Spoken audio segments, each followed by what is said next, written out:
Creative ways of teaching English language. Creativity has an important place in the life of a teacher. The creative force in a teacher must be active throughout his career. What is creativity? Creativity is the process of generating new ideas or finding new solutions to challenges. Fostering creativity in the work that we do is an essential element of success. Creativity is also the way of doing things in a different and special way. A creative person has the capacity to look at and do things differently. A creative person always has more options to a particular situation. We teachers need to open ourselves to new ideas. The more we keep the door open for a flow of ideas, the better the chance for solutions. In today's fast-changing world, there is a great need for change and doing things differently. In this context, it is worth remembering the well-known statement of Dr. Shiv Khera. I quote, "Winners don't do different things, they do things differently." Unquote. The traditional autocratic teacher has no place in today's education. The monotonous lecturing is no more accepted by the students of today. Therefore, a change is needed in the field of teaching, especially in English language teaching. I believe that it is no use of speaking much about the theoretical aspect of creative teaching because we have had much of it on various platforms. Therefore, I wish to move on to the practical ways of creative teaching. I would like to share my own experience of introducing some creative methods of teaching English. It has made English learning interesting and easy for students. The following are some of the creative ways of teaching English. Number 1. Newspaper learning. Newspapers in the hands of a creative teacher is a rich source for language learning. They provide various materials for learning. The following are some of the examples of newspaper learning. A. Give a title. Teacher or student reads a selected news item. Students are asked to write a suitable title. Each one reads out the title. Later, the original can be read out.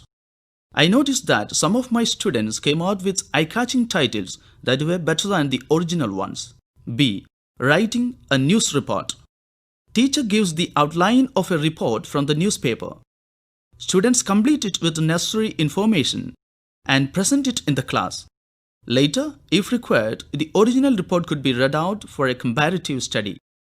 C. Letter to the editor. Teacher distributes old newspapers to the students in small groups. They are asked to read aloud a few letters to the editor. Later, they write letters to the editor on some relevant issues. A few students can read them for the whole class. Some selected letters could be sent to the editors. D. Present a news bulletin. Students in small groups are given the day's newspapers or even the previous days. They quickly collect some hot news of the day for their class. Two main readers and a few reporters as correspondents can present the news in the class. News items can be arranged as main news, accidents, war news, sports, amazing news, weather report, etc. What are the advantages of newspaper learning? Different skills like reading, writing, listening, and speaking are improved. Become familiar with newspapers and news items and learn to work in groups. Number 2. Conducting interview. Students individually or in small groups are asked to meet some personalities and conduct interviews. Later they write articles about them. The interviewees could be some teachers in the school or some professionals from the locality. Children could go through beforehand some model interviews in the magazines or newspapers. After the completion of the articles, they can present them in the class. The advantages: learn to conduct interviews asking appropriate questions, learn to write articles on people, come to know about different careers and success stories of different people, and learn to present articles. Number 3. Speak for and against. It is conducted as an individual competition. A student is given a topic to speak for it for 1 minute. Then immediately he speaks against it for another 1 minute. The best speakers can be selected. Advantages: speaking ability improves. Think critically and logically and develop healthy arguments. Number 4. Caption contest. It can be introduced for a class or a section of a school. Example, high school section. Teacher displays a picture on a notice board. Students write suitable captions and put them in a box. Teacher declares the winners the next day, displaying the picture along with the selected captions.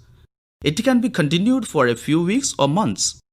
Later, find out who wrote the maximum number of suitable captions. Winners can be rewarded. Advantages: learn to observe and judge well, learn to write captions intellectually, generate thinking and imagination. All those who see also can learn from it. Number 5. Garden learning. It means open air learning. If there are trees and plants, it will be a better atmosphere and also a better experience. Students must be given clear instruction before going to the garden. They are given some selected passages of famous speeches earlier. In the open air, they read or speak aloud. Teacher listens to them individually and makes necessary corrections moving around the field. Later, all gather together under a tree in order to listen to some selected individuals. The advantages: improves loud reading as well as speaking, voice training is received, fear of loud reading and speaking removed, and builds up confidence in public speaking. Number 6. Act out and learn. Students in small groups are asked to imagine of certain situations. Example: a doctor's clinic, a restaurant, a telephonic conversation, a fruit stall, vegetable shop, stationery shop, etc. Students take different roles and act out different situations. Example: a shopkeeper, 2 salesmen, and a few customers. The advantages: learn suitable dialogues and usage, learn manners and polite expressions, learn to act and express things naturally, and communication skills are improved. Number 7. Story time. Storytelling is an interesting way of learning a language. Stories constitute a vital part of language instruction, especially among students. Unfortunately, stories are disappearing from today's families and classrooms. How many of today's teachers know good stories that can attract the children for a happy listening? Once in a week, a student is asked to prepare a short story. The student tells the story in front of the class on a story day. If required, we can have a brief discussion on the moral of the story. The advantages: all become familiar with different stories, learn the style of narrating stories, learn morals, get the total attention of the class, and discipline is maintained naturally. Number 8. Fun time. It is said that laughter is the best medicine. Humor should become part of today's life. Children love it more than anybody else. Sense of humor is an essential quality for a teacher.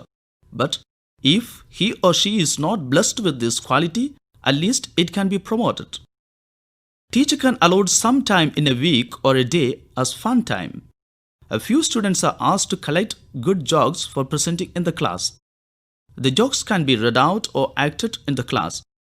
The advantages: unwind the stress of study, communication skills are improved, and humor sense is cultivated. Number 9. Arrange the poem into order.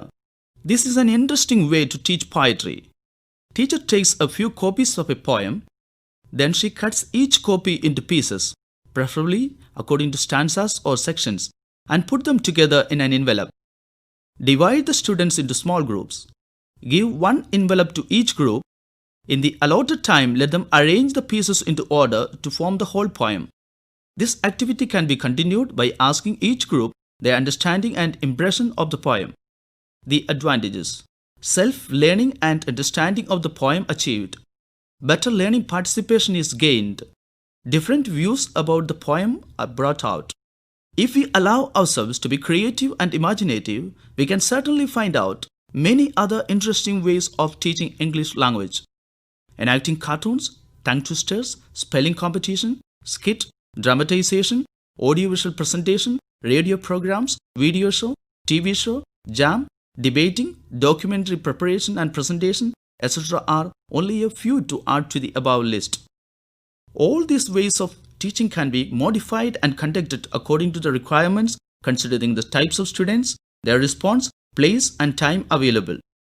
Whatever they may be, I can assure you from my own experience that the effects of such learning are far better than the usual ways of teaching. Therefore, dear teachers, it is high time that we turned more creative in our teaching. Let us all wear the creative cap of teaching in order to make learning a very, very happy experience for the students entrusted to us. Thank you.